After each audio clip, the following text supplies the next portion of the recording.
Thank you, Mike. I call the meeting to order, City of University Heights City Council meeting. Today is February 11th, 2025.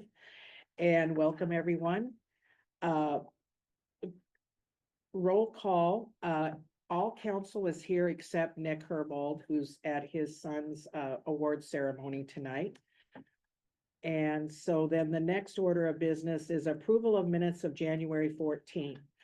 Are there any additions or corrections to the minutes? Hearing none, the minutes are approved by unanimous consent. Okay, public input. Comments from the public. Would anyone from the public like to speak? Ryan, no. Is anyone on? Just Troy, Just Troy? and I did not receive any correspondence either. Okay, thank you. Then we'll go ahead and go to the mayor's report. And the first order of business is resolution 2503, appointing Terry Gert to perform inspector services concerning the enforcement of the city's rental housing code, zoning ordinance, building code, and related codes and ordinances, and authorizing the mayor to sign and the clerk to agreement, and with a compensation of $24,000. And Steve sent you the actual contract.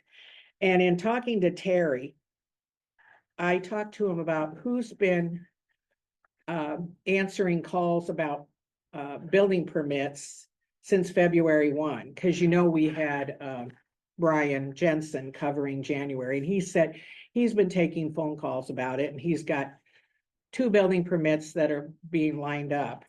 And so I told Steve that I think it'd be a good idea to be retroactive to February 1st. His contract starts February 1st instead of, as it stated, February 11th.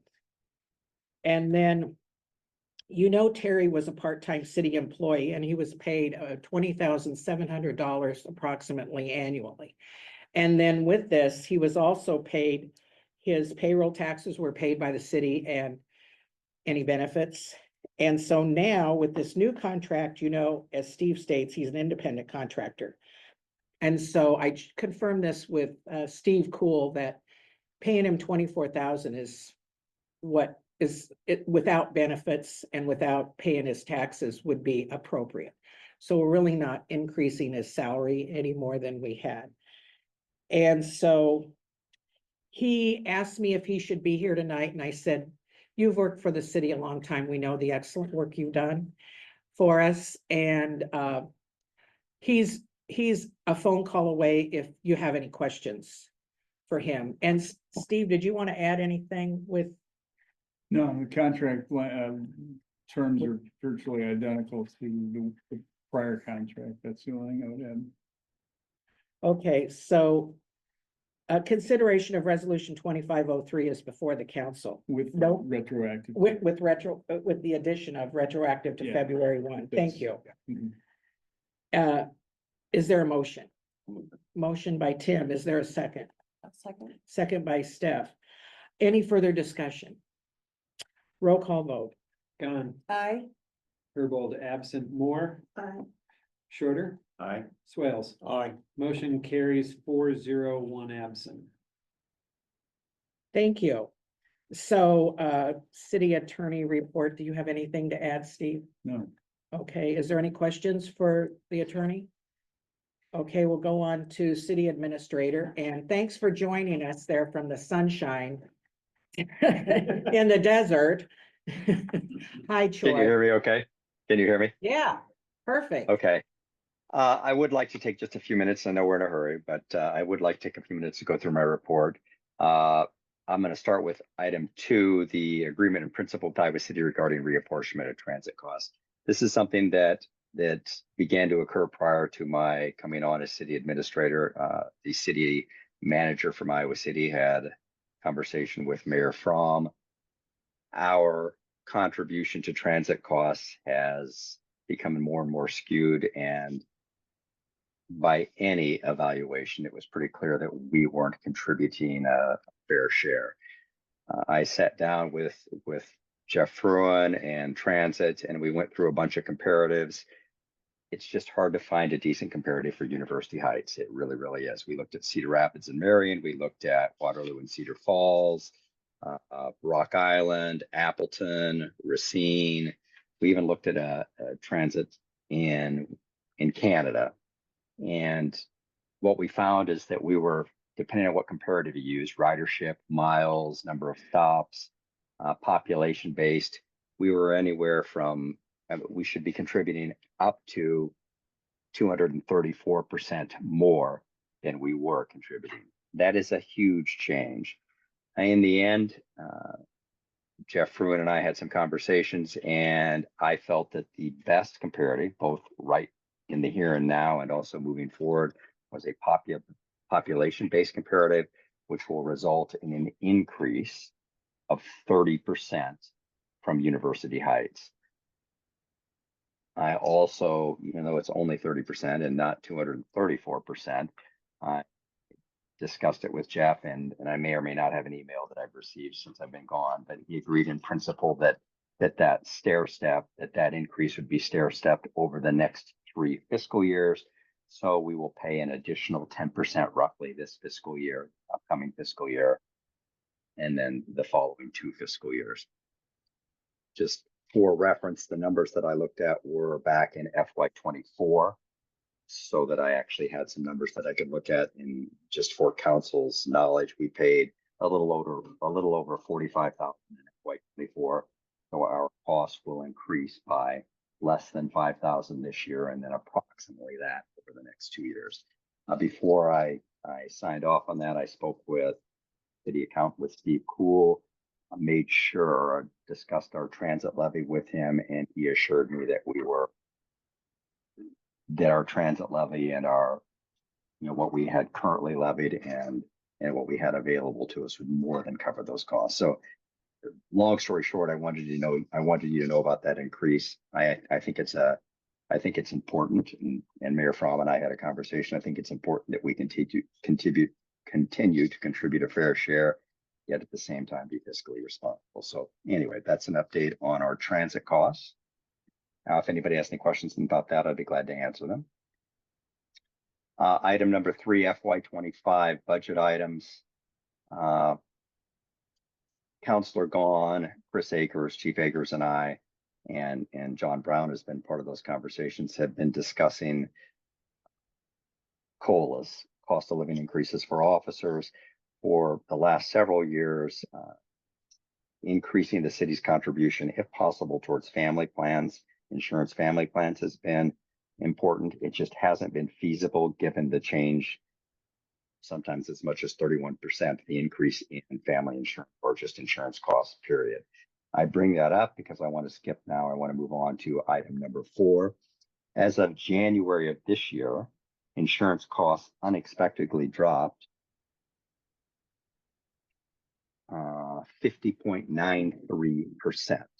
And that is a huge drop. We have budgeted just over 62,000, and as John Brown explained to me and visualized it for me, this is a bucket of money that we not only have budgeted toward insurance costs, but we have levied toward insurance costs, and it needs to be spent on insurance costs. So we budgeted just over 62,000, of which through the first half of the fiscal year, we've spent less than half of that for a variety of reasons. We were short-staffed during that time, so we were only paying, there was one officer that we weren't paying insurance for, plus no officers had opted into the family plan. Just as a reminder to counselors, officer employment package includes the city paying for their employee-only health insurance, or if they opt into a family insurance plan, the city will contribute 50% of the additional costs to that family plan. So with this nearly 51% decrease, the employee-only costs went from $1,172 a month to $575 a month, or expressed a different way, a $597 a month savings per officer on the employee-only plan.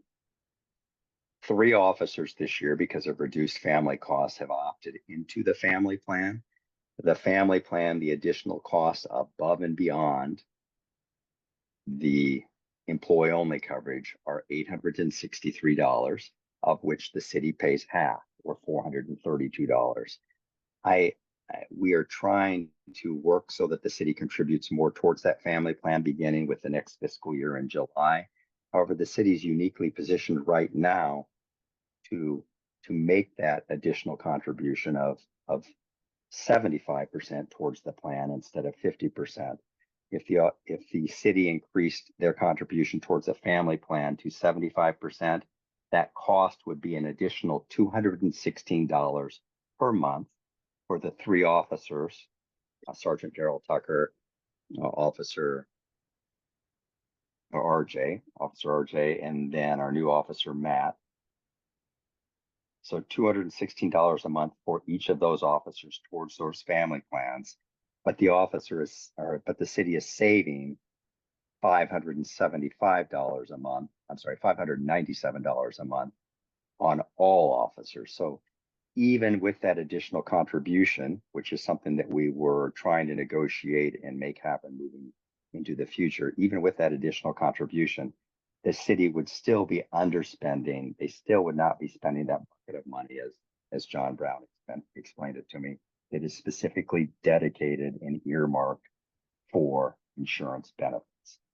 So I would ask that the councilors consider passing on some of the savings the city's realizing this latter half of this fiscal year. They will still end up underspending that particular line of the budget. And it's just a good time for us to negotiate this moving forward. University Heights has what I think is a fair compensation plan, including both salary and benefits. But we contribute less towards insurance, towards family plans than any other area agency.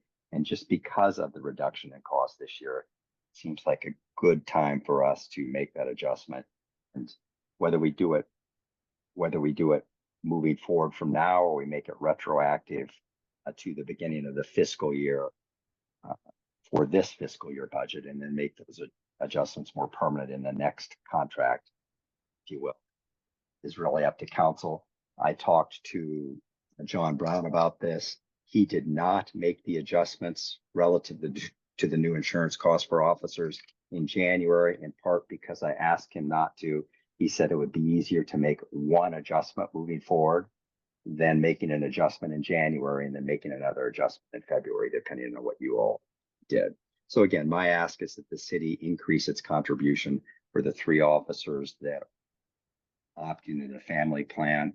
That will result in a $216 additional payment towards the family plan, yet the city is realizing nearly a $600 savings on every officer because of the reduction in costs on the employee plan.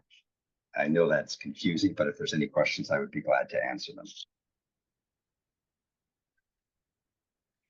This is money that's already budgeted specifically for that item. I had communication with Mayor Fromm. I'm not sure what action is actually required since we would still be spending the money towards the item that's budgeted. Mayor, I'll defer to you on that. I spoke with the city attorney 10 minutes ago. He said, let's vote. So we'll have a simple motion and second. So did you want to make the motion? Motion. Okay, is there a second? Second by Tim. And any further discussion? The only thing I would add, Mayor, is Yeah. since Tim seconded it, is that Tim and I have had conversations about other items as well as this. And I think that it's important that all parties have a stake or skin in the game, I think is the way Tim phrases it. And this still allows that. We still are treating our officers well. We're trying to entice them both to come work for us and to continue to work for us, but they still have a contribution. So I think that this is fair all the way. Thank you. I think it's a win-win situation for officers and for us as a city. Yes. So ready for the vote? All in favor, say aye. Aye. Anyone opposed? Motion carries 4-0 with one absent. And the only Okay. additional thing I would have to comment on, I'm sorry, Mayor, go ahead. No, are you froze? I think. Can you hear me now? froze. Yeah, The only Yeah. additional item that's not on my menu or not on my report that I would comment on in case people have heard rumors or are just curious. Federal grants are all up in the air right now. We did receive an email. The city did receive an email on February 3rd referencing a January 31st court order. It's basically freezing grants. There are all sorts of emails and all sorts of information and misinformation going around right now. And this is not a time for there to be any panic or knee-jerk reactions. It's a new administration that is sorting things out, and we just need to see what happens in the future. But this is a whole separate issue. It has nothing to do with insurance, but I just wanted to throw that out there in case you'd seen it in the media or heard about it in your place of employment, that all federal grants are going to stop. I don't believe that is the case. Everything is just being reevaluated this time. any questions for Troy? Okay, thank you, Troy. Thank you. We'll go on to the city clerk report, which you circulated. Did you want to add some things? Only thing I had to add, I mentioned that we switched over to direct biller for paying city as our city payment processor. I was a little concerned I hadn't seen anything come through that since we'd switched over, but we actually did get somebody paying a parking ticket yesterday, so it is working. We were up to a point where maybe we were getting 1 or 2 a week in through our old system. It's still owned by the same company we've dealt with. It's just a different name on the platform, but I can report that we are getting payments through now, but February is pretty quiet time anyway, so that's all I had. If anybody has any questions. Okay, thank you, Mike. We'll go to the treasurer's report. And you circulated a lot of items for us. I did, and I circulated them, like Sunday around 4 o'clock or something, in case you guys needed something to do during the Super Bowl. I do have 3 warrants to add. I have Okay, the engineering services invoice for Shive Hattery. That came in after submitting this warrants in the amount of $5,637.10. That's all their services for January. Century Lake bill for January, $131.28. And from UMB Bank, there's $550 in bond administration fees. Only 3 things. which bank was that? UMB, Oh, okay, Diana Van Fleet. thank you. Mhm. And those are the last 3 additions for the warrants. Did anyone else have an addition to the warrants? We'll go ahead and. No more additions to the warrants. Is there any objection to paying the warrants? Hearing none, the warrants will be paid by unanimous consent. And I think you're gonna be talking with Steve Cool here when we get to finance too. Yes, he's Right. kind of like Batman, I'm Robin. Oh, okay. So very good.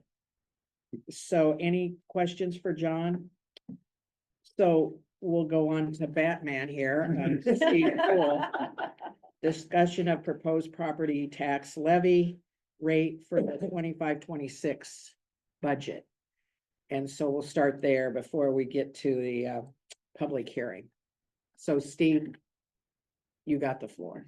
Okay, thank you, Commissioner Gordon. Nice. Like it. Anyway. Okay, let's see. I think everybody's gotten the copy of the draft copy of the notice of public hearing, which will be taken care of in about 2 to 3 weeks from now. This is still in the discussion phase, but I think we're pretty much ready to move forward. This year compared to last year, it's quite a bit different. One of the big things that affected this, well, actually, there were a couple of things involved in here that were larger dollar things. First of all, the local option sales and services tax that became effective January 1.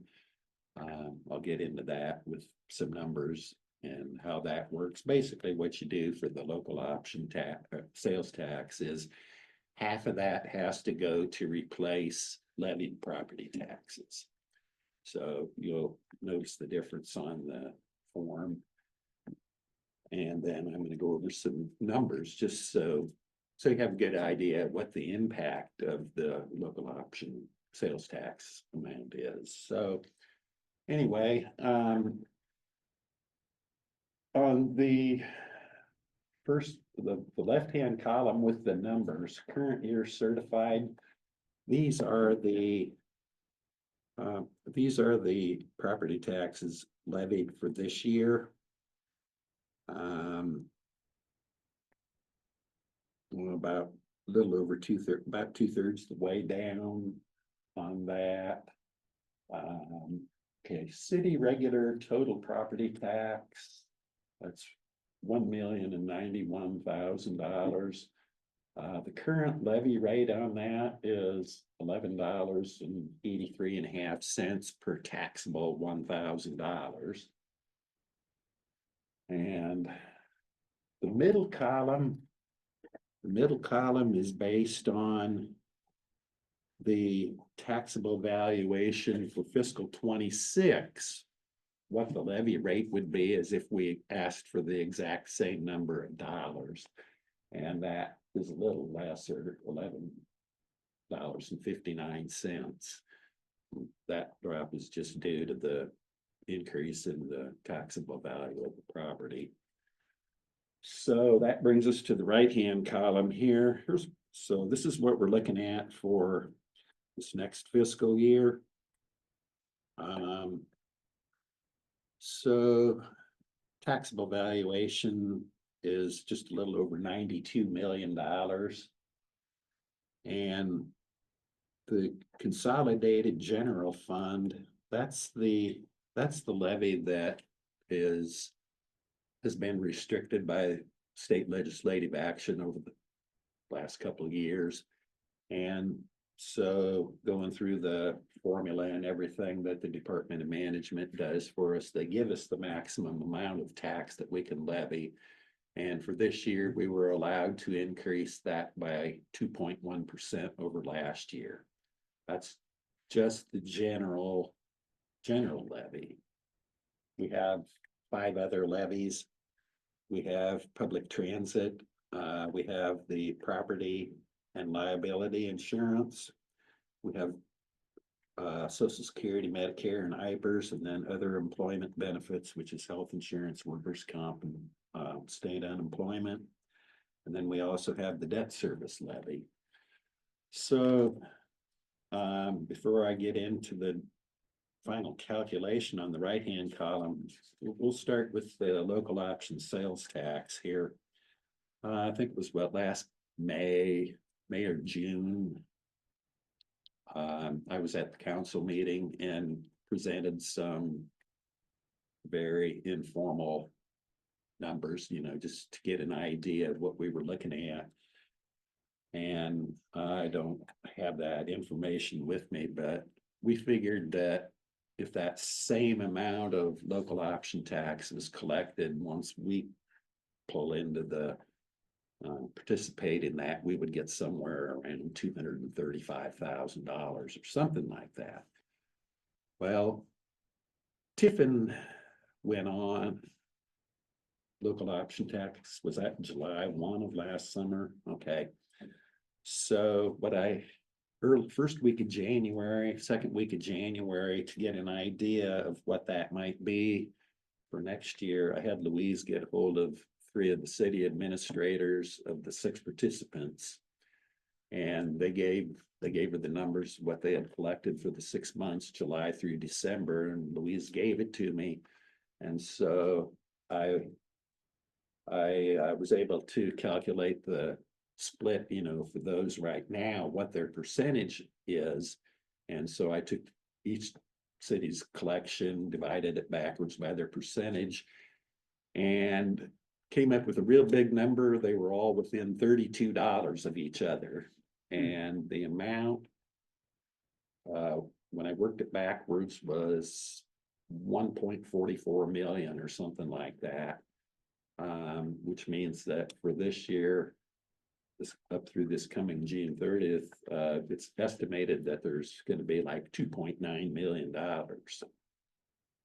currently collected in the participating entities. So Tiffin coming in to the pool has put a lot of money into the pile. So then what I did, and this will be for the budget, we're just gonna assume that that amount, something like 2.94 million or something, that will just be the base to figure what we're gonna get for next year. And if we take that number times our 12.75%, we're looking at getting somewhere around 375,000, not 238,000. So it's a significant boost, which is gonna make a big difference. A lot more than what we were kind of discussing 6-8 months ago. So anyway, out of that 375,000, one half of it, 187,500 may be used for any legal purpose of the city.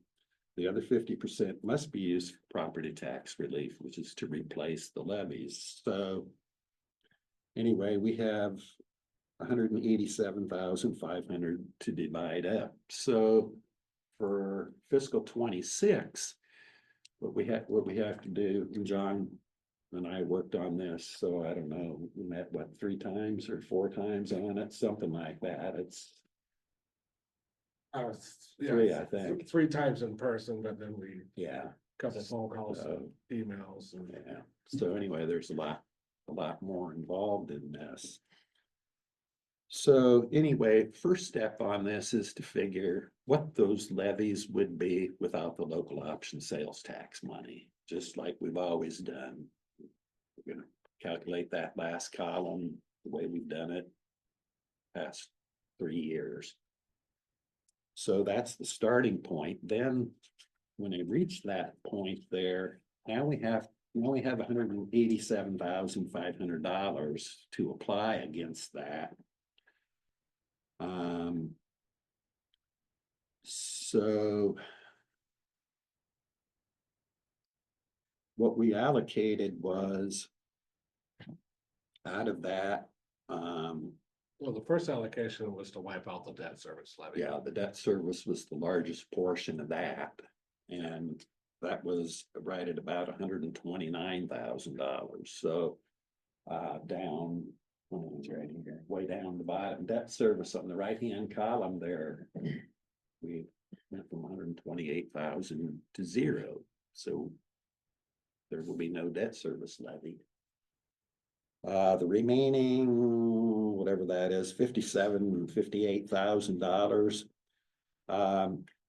We allocated it out. Before we allocated it, I called my friend Ted Nelson at the Department of Management and asked him if there was a specific pecking order or any rules or anything, if you have to start with one over the other. And he said, nope, you're free to apply it wherever you want to. So obviously, because the very first tax amount, the Consolidated General Fund, which is what's limited by the state legislation, we really don't want to apply any against that, because if we did, then we're stuck with that going forward. So what we have to work on is the other levies. The other levies are based on actual expenses. So like for the transit, we use the City of Iowa City contract and an allowance for seats. Payroll taxes are all based on payroll. The benefits is the health insurance and projecting that out. And then the debt service. So we started with the debt service. And so out of that $57,000, what I did, the numbers on the right-hand column, okay, transit up there is 48,535. That's a little bit more than the year before. Liability insurance, same thing, a little bit more. And then, when we get down into the two payroll levies there, we still have about $54,500 to allocate to that, so. Obviously with, the police department getting back to full staffing. The health insurance, Hypers. yeah, Vipers on that. And then, that made a big factor there also. I think over about the last year or so, most of the health insurance bill every month has just been single coverage for the officers. I think we may have had one that was family, but it was predominantly just single coverage, so it wasn't a big check to write. Well, now we have, I believe, was it 3 officers that were, Well, 3 officers opting for family coverage, yes. But Chief Akers was great in providing us some historical rates, like going all the way back to 2018. And we noticed we had a similar occurrence in 2018, where there was a 35% drop in insurance rates. Like, okay, this year was almost like 50.9% drop. That was like, and then it's like, okay, what happened the following year? Oh, there's an overcorrection. So what we did is, we use the actual rates that we have from Wellmark forecasting, July through December. And then we took I took January through June. So, okay, give me 24 rates plus 5%. So that's the modeling that we did to come up with for some of the other health employee benefits, and then we offset that increase with some of this lost money. yeah, and just Good idea. the decrease in the health insurance rates just happened to fall in our lap at the perfect time to fit this local option sales tax in. So when you compare our proposed levies for this next year compared to where we're at now, they're really not moving a whole lot. So, well, obviously the debt service is wiped out, but the other ones, we were looking at gross estimated costs of the payroll taxes, IPERS, 103,000, other employee benefits, which would be the health insurance, workers' comp, based on, full family cost for 3 officers was about 100,000. That was a significant amount of increase in cost. Unfortunately, we have $54,000 of lost money that we can just offset that. So the long and short is, on the city regular tax rate, currently that's our levy, $11.83. Over on the right-hand column, we're going down to $10 and just short of 44 cents. So it's $1.40 less per taxable thousand. So to translate what that means and how that fits in, it's obviously with the property tax bill that the property owners pay.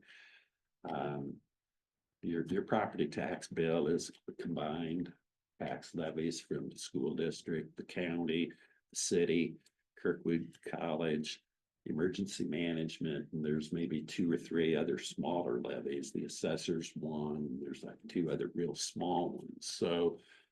So what this affects is our slice of the University Heights portion of the pie. And so at $1.40 per taxable thousand, if you had I'll make this a little easier on the math. Let's say the rollback is 50%. What that means is if you have a property that's assessed at market value at 400,000, it gets rolled back to 200,000 for taxation. So you take your number of thousands, which is 200 times $1.40, that's gonna reduce 280. the city share of that slice by $280 approximately for a person that has a $400,000 property. I can't speak to what the county and the school district and everybody else is gonna do. It's pure speculation if your true property tax bill is going to go down, stay the same, or go up. It depends on the other players in the pie, but at least what we can say is we've done our effort to push that down and try to That's awesome. take a little bit of the bite out of everybody's property tax. And that's how the whole local option sales tax thing works. Everybody all shares in getting a little bit of relief on the property tax. So that's why we have a levy rate of only $10.44 for next Yeah, year I versus don't remember it 11.84. being 10 for a long time. I don't, it's been just over 11 for years Mhm. and then a little. Yeah, we've just gradually gone up and up. Yeah, and up. that's awesome. So it really, I mean, for a person that doesn't spend any money at all in the participating entities in the local option, if you never go to Tiffin and spend money, and the other 6 entities, I mean, you get some money off of your share of the city tax, city property tax. So, I mean, you can't beat that. So, well, that's how that all works. So anyway, we're just gonna take another final look at everything and make sure that these will be good. Also, when it comes to the payroll taxes and the benefits, we don't wanna make sure we're shorting ourselves. I mean, it would be nice if we can, have these same health insurance bills for several years, but given how it seems to correct itself after a big adjustment, either up or down, I think, like John said, it's probably the safest to take current and maybe bump it up a little bit, for the second half next year. If we over collect, we just have to apply that, and the employee benefits, just carry it forward. And that also applies to right now for the period up through this June 30th, we're going to collect some local option sales tax. We'll just have to kind of set half of that aside and work it into future years also to reduce the levy. So anyway, the notice of the public hearing needs to be completed. The regulations say March 15th. The Department of Management recommends that they be completed by March 4th online and have that prepared. Once the proposal is prepared, the Department of Management has that information. So probably the last week of February, we will, between John and I, we will get this finished up. Yeah, there's a little bit of details, phone number and things to put on, and we'll get the PDF made so that can be published for public hearing. Notice will come out it'll need to be done between March 12th and March 22nd, and April 1st meeting is where we will formally approve this.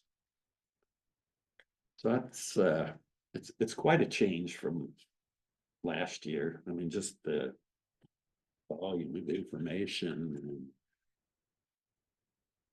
where to apply stuff. We also did apply $4,000 against this transit too. So instead of a 10% cost, it's a little less there.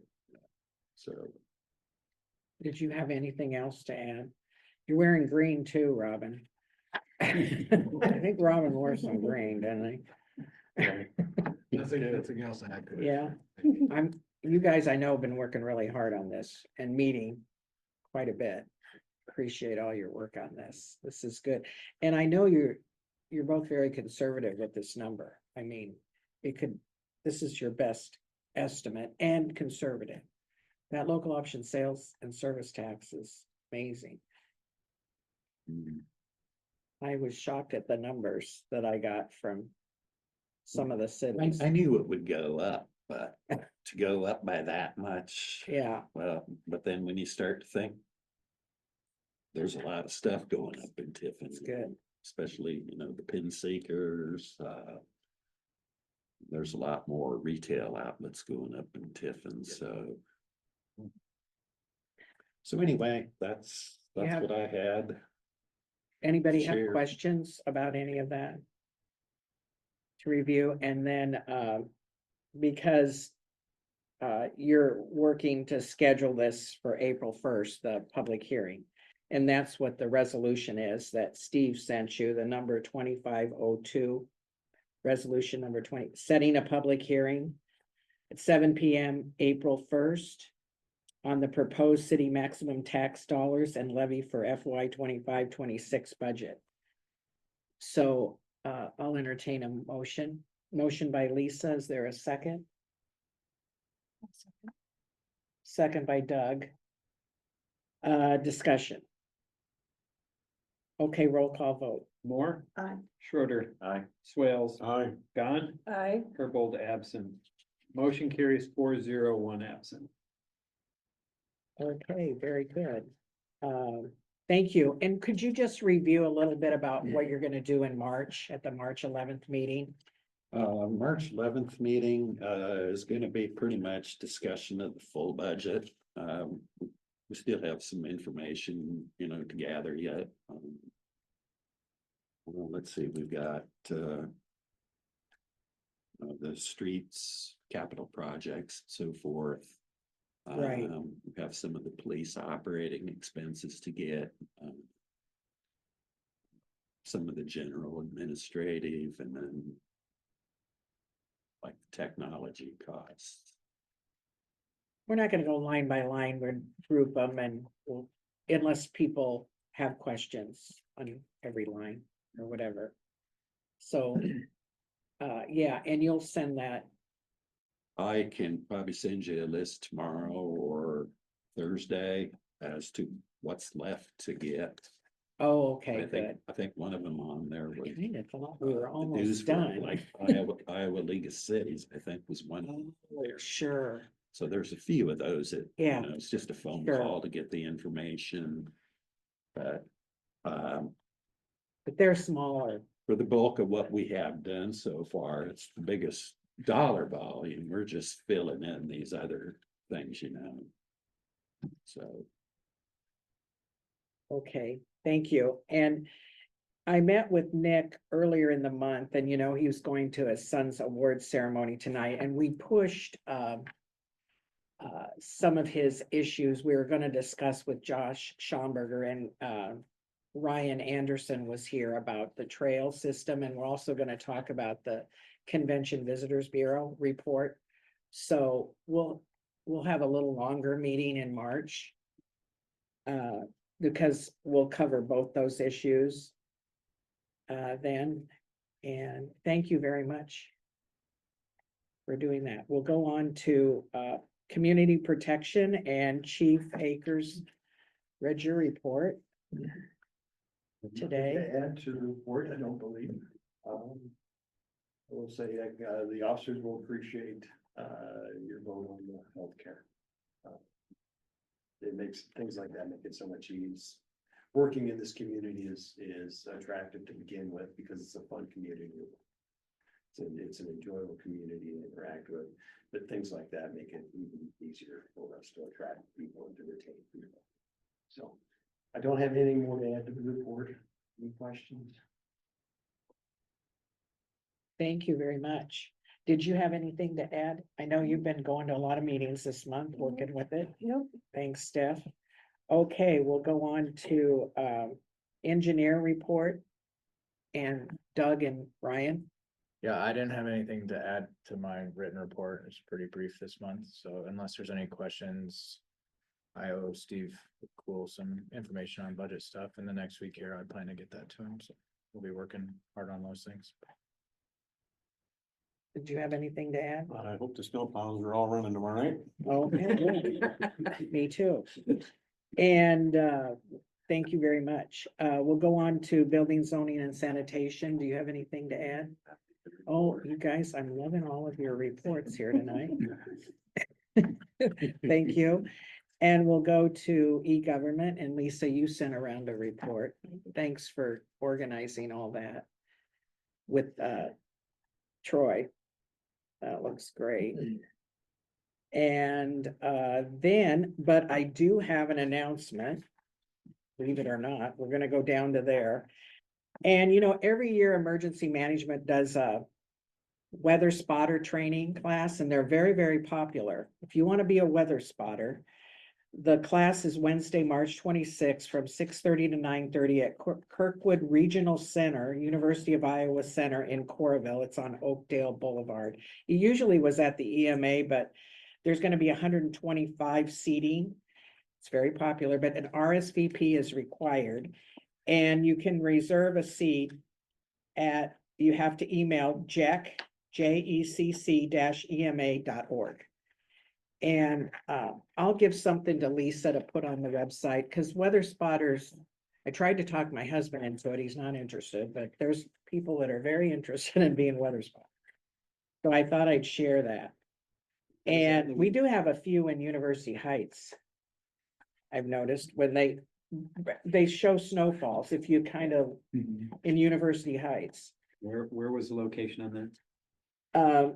It's at the, I'll give you this sheet of paper, but it's at the University of Iowa Center Oh, on regional Oakdale. center, yeah, regional center. Okay, Kirkwood Regional Center, yeah. Okay. Yeah, there, and there's the address. Okay, is there any objection to adjournment?